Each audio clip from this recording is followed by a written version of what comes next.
अस्सलाम वालेकुम दोस्तों, मैं हूं हकीम दिया शाहिद। वेलकम करता हूं आपको अपने चैनल पर। उम्मीद करता हूं आप लोग खैरियत से होंगे। एक बार फिर एक नई जड़ी बूटी के साथ और एक नई वीडियो के साथ आपकी खिदमत में हाजिर हूं। आज हम बात करने वाले हैं अलसी के बारे में। अलसी के बीज आपके सामने हैं, आपको नज़र आ रहे हैं। अलसी के बीज कैसे होते हैं? हल्के ब्राउन कलर के जो है ये बीज होते हैं। बैसवी शक्ल होती है, जैसा अंडा होता है, लेकिन आगे से नोकदार होते हैं। अगर कैमरा मेरा आपको दिखा सके, ये देख लीजिए, आगे से नोकदार होते हैं, पीछे से गुलाई की शक्ल में होते हैं। तो इनको अलसी के बीज भी कहा जाता है और इसको फारसी में तुख्म कता भी कहा जाता है और अलशी गुजराती ज़ुबान में इसको कहा जाता है, तेशी बंगाली ज़ुबान में कहा जाता है और मराठी ज़ुबान में इसको आतिश कहा जाता है और अंग्रेज़ी में इसको लिनसीड कहा जाता है। ये तो हो गए इसके नाम।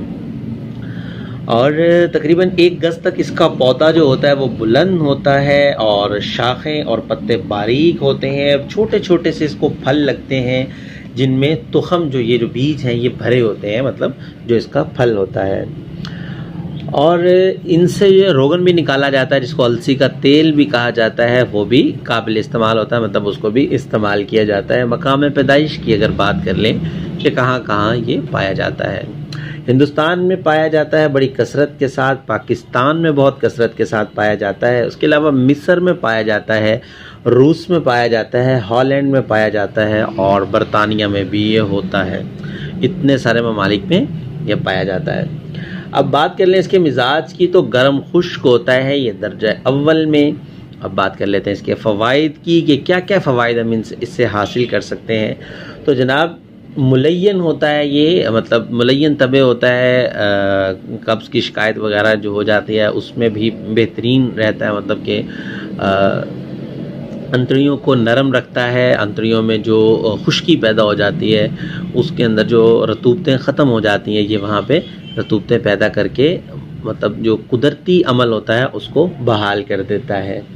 और फोड़े फिंसियों पर इसका ज़माद किया जाता है क्योंकि इसमें गर्माइश भी काफ़ी पाई जाती है, जो कि बैरूनी तौर पर, जैसा कि अक्सर होता है कि कोई फोड़ा फिंसी बन जाती है जो पक नहीं रहा होता या उसमें पीप बन रही होती है लेकिन तेज़ी से अमल नहीं हो रहा होता कि वो पक कर जो है ख़त्म हो जाए, उसके लिए जो है इसका ज़माद बनाकर इसको इस्तेमाल किया जाता है। मतलब इसको पीस कर इसका पेस्ट बना लिया जाता है जो कि उस पर लगाया जाता है और उससे ये होता है कि वो बहुत जल्द जो है पक कर जो है फोड़ा ख़त्म हो जाता है। उससे जो मतलब उसमें से पीप वगैरह जो उसमें रेशा निकलना होता है वो निकल कर ख़त्म हो जाता है। इसके अलावा सोज जो आ जाती है जिस्म पे, मुख्तलिफ हिस्सों पे सोज आ जाती है, उसके ऊपर भी इसका ज़माद किया जाता है। और तीसरा जो है इससे हम जो चेहरे पे छाइयाँ हो जाती हैं वो इसको सिरका के अंदर इसको पीस कर जो है इसका पेस्ट बनाकर छाइयों पे लगाने से छाइयों को भी फ़ायदा हासिल होता है। मैं आपको बार बार बताता रहता हूँ कि ये सिर्फ मेरा बूटियों का रिव्यू चल रहा है कि मैं आपको जड़ी बूटियों के फ़वाइद बताता रहूँ। आने वाले वक्त में इंशाल्लाह मैं ये जितनी आपको छोटी छोटी बातें बताता रहता हूँ बीच में, एक मुकम्मल वीडियो के साथ, नुस्खे के साथ जो है आपके लिए नई से नई वीडियोज़ लेकर आता रहूँगा। लेकिन फ़िलहाल मेरा जो मकसद है कि जड़ी बूटियों की हमें पहचान हो जाए, हमें पता हो कि कौन सी जड़ी बूटी कहाँ से लेनी है, कैसी होती है। फिर जब मैं नुस्खे आप लोगों के लिए बताऊंगा तो आपको बहुत आसानी होगी कि आपको पता होगा कौन सी जड़ी बूटी कैसी दिखती है, कैसी होती है और कहाँ से मिलेगी, क्या मिजाज है, क्या फ़वाइद हैं, तो वो जो नुस्खाजात में इस्तेमाल होंगी। तो जनाब उसके अलावा इसको इस्तेमाल किया जा सकता है अगर दर्द हो रहा हो बहुत ज़्यादा तो उसको रोकने के लिए भी इसको इस्तेमाल किया जाता है। मतलब इसका जो है ज़माद बनाकर इसको पीस कर इसकी वो पेस्ट बनाकर जो है लगा दिया जाता है, तो उसके लिए भी बहुत मुफीद है। और ये जो आँख जो होता है, अक्सर होता है कि आँख जो है ना सुर्ख हो जाती है, बहुत ज़्यादा आँख में सुर्खी आ जाती है, तो इसको शहद में मतलब इसका लुआब जो है मिक्स करके या पान में निकाल कर जो है इसको टपकाने से मतलब पान का जो लुआब होता है ना, मतलब जो पान का रस होता है उसमें, और इसको मिक्स करके जो है आँख के गिर्द लेप किया जाता है, उससे भी जो है आँख की सुर्खी ख़त्म हो जाती है। और इसके अलावा खांसी में इसको इस्तेमाल किया जाता है और दमा में इसको इस्तेमाल किया जाता है। और इसको बारीक पीस कर जो है दमा के लिए बता रहा हूँ आपको, बारीक पीस कर शहद में मिक्स करके इसको चटाया जाता है। तो ये भी मतलब इसका बड़ा, ये बहुत फ़ायदेमंद है, ये मतलब ज़ैक़ुन नफ्स में बहुत फ़ायदेमंद है। और क्योंकि बाज़ार में अगर आप देखें कि जैसा मैं बताता रहता हूँ आपको कि इन चीज़ों से बाज़ारी जो चीज़ें होती हैं कुछ मेन मतलब जुज़ होता है ये उनका, इसी तरीके से अलसी जो है, कतां भी कहते हैं इसको, तो ये लऊ के कतां एक आता है अजमल कंपनी का, तो उसका मेन जुज़ यही है, मतलब वो चटनी होती है लऊ इसकी, अलसी की चटनी को लऊ के कतां मतलब जो है कहा जाता है, जो कि बाज़ार में पैकिंग की सूरत में मिल जाता है, जो कि ज़ैक़ुन नफ्स दमा वगैरह के लिए इस्तेमाल किया जाता है।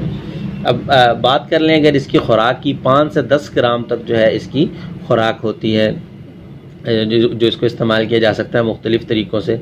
अब इसका जो है मुज़र क्या होता है कि ये हज़म जल्दी नहीं होती, थोड़ा देर से हज़म होती है। तो इसका मुसले जो है कशनीज़ है, मतलब अगर धनिए का, खुश्क धनिया इसके साथ इस्तेमाल किया जाए तो इसका जो है मुसले हो जाता है, मतलब इसका जो हज़म नहीं होती वो जल्दी हज़म हो जाएगी। और बदल की बात कर लें तो मैं बार बार बताता रहता हूँ आप लोगों के, बदल सिर्फ़ एक मजबूरी के लिए बताया जाता है, लेकिन हद्दुल इम्कान कोशिश करनी चाहिए कि हमें जो चीज़ मतलब चाहिए वही लें। लेकिन अगर कभी अलसी हमें नहीं मिल रही तो आप इसका बदल जो है, मेथी के बीज जो होते हैं वो आप इसके बदल के तौर पर इस्तेमाल कर सकते हैं। उम्मीद करता हूँ आज की वीडियो भी आपको पसंद आई होगी, तो लाइक ज़रूर कर दिया करें, शेयर कर दिया करें, ताकि आपके साथ साथ दूसरों का भी फ़ायदा होता रहे। चैनल को सब्सक्राइब कर लीजिएगा, नोटिफिकेशन की बेल को ऑन कर लें ताकि हर नई आने वाली मेरी वीडियो आपको मिलती रहे। हकीम ज़ा शाहिद को इजाज़त दीजिए। अल्लाह हाफिज़।